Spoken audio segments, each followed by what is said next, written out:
think we should go on a little history lesson. So back in the day, it was the Senate was getting ready to add a new member to the Supreme Court. Everything was going great. Things were looking awesome until the whole process was rocked by a sexual scandal. Now, if you're saying, okay, I've heard the whole Brett Kavanaugh story before, he's not exactly who I'm talking about.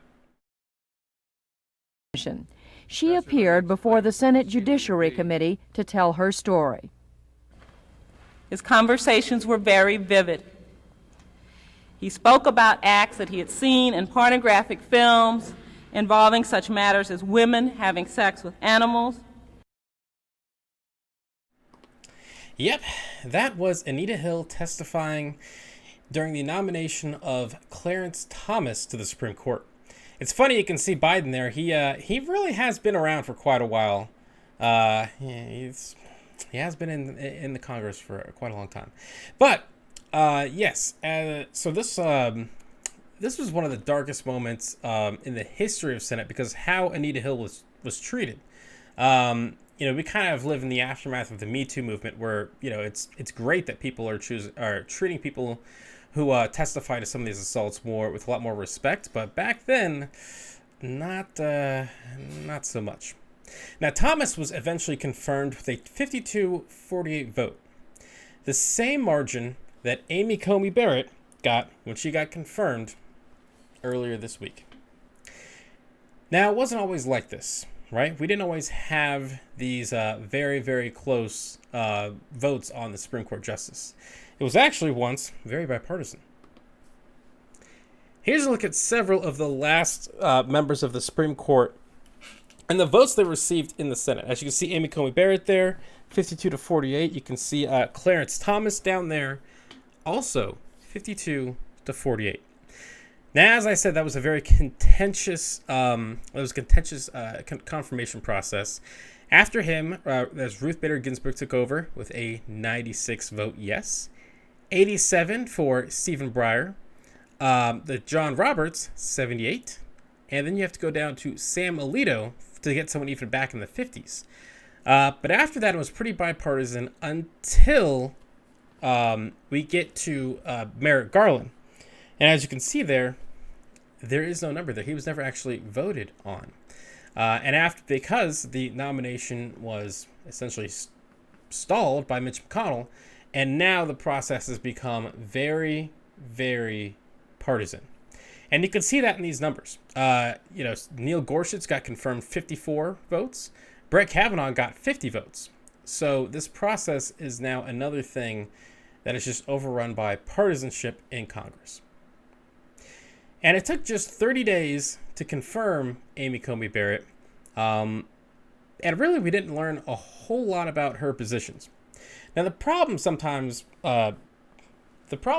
Democrats have in these situations, they paint her as a horrible, crazy conservative judge. They talk about some of her religious views, some kind of cult stuff potentially. But, then she shows up and seems kind of competent. Yeah, to be honest with you, I think Trump has fulfilled one campaign promise, and that is to be different. He doesn't hide anything. He just throws it all out there. Like when he admitted to why he fired FBI Director James Comey back in the day. When I decided to just do it, I said to myself, this Russia thing with Trump and Russia is a made-up story. It's an excuse. So he could eventually be facing obstruction of justice charges for that statement there. But the thing is, before Trump, of course, you'd get this kind of political spin. And then Trump just kind of gets up there and really honestly just kind of tells you exactly how it is. I mean, he whether it's good or bad, he'll just throw it out there. And so post-Trump, Amy kind of seems somewhat normal until you hear what she actually said.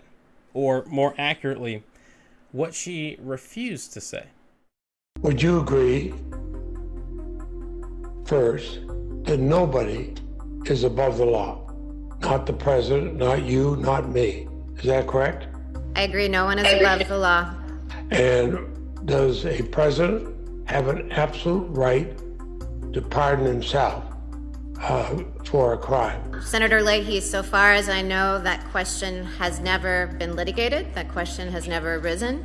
That question may or may not arise, but it's one that calls for a legal analysis of what the scope of the pardon power is. So because it would be opining on an open question when I haven't gone through the judicial process to decide it, it's not one on which I can offer a view. Yep, since it is an open question, she can't say anything about it. And if you missed a lot of the confirmation hearings there, I mean, that pretty much summed up the whole thing. There was a lot of stuff that Amy just refused to talk about. Some of the interesting things she mentioned was that, she wouldn't say anything about Roe versus Wade because she called that a super precedent, right? Something that is, she said that is not a super precedent. And a super precedent is something that there's no longer any public debate on, something like Brown versus the Board of Education, which allowed, basically desegregated schools throughout the country. That's a super precedent is what she's saying. But Roe versus Wade is not for some reason. Even though 77% of the country supports Roe versus Wade.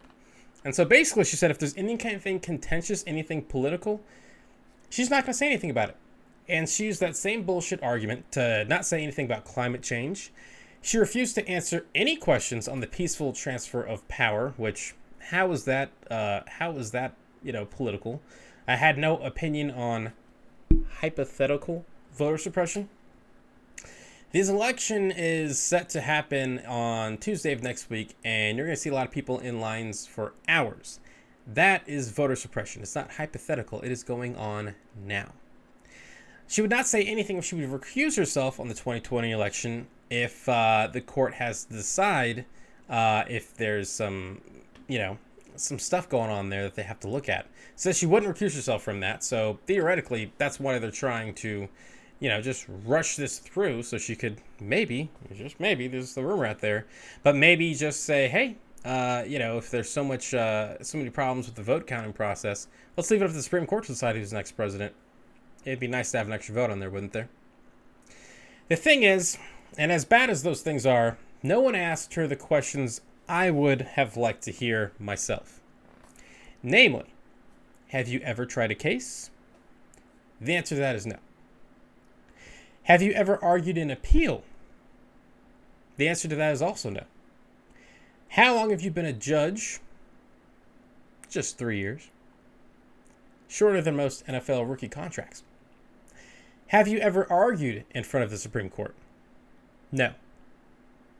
But I'm sure she's read a lot of books about it. Well, I'm sure she's read a lot of books about it, excuse me. None of this really mattered, though, because earlier this week, this happened.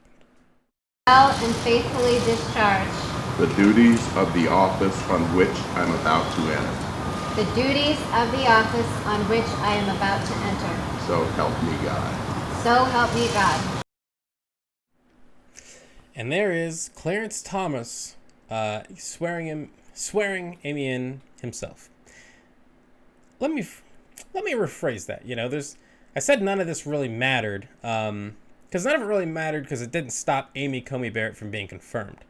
But what it has done is motivate the Democratic base, right?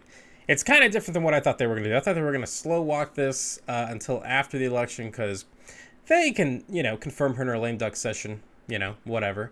And I thought they were going to use this as a motivating tool to get people on the right out to vote. And so I was surprised they actually did it before Election Day. But what I think this has actually done is help bring out the Democratic base, right? Ever since RBG died, they've been fundraising like crazy. They've been raising a ton of money. And if you hadn't noticed, people are going out to vote early, very early. Some counties are reporting that they're having more than their 2016, the total vote in already. And so as much as this is a hit to liberals and Democrats out there, this could be something that, when it's all said and done, gets people the votes on Election Day and gets them the Senate and the presidency. Hey, what's going on, everyone? Thank you so much for watching Citizen Pete. I really appreciate it. If you haven't already, click that little subscribe button maybe the like button, and hey, maybe just leave a comment. You know, I want to know what you're thinking. What do you think about all politics and news and all the stuff that's going on in our country?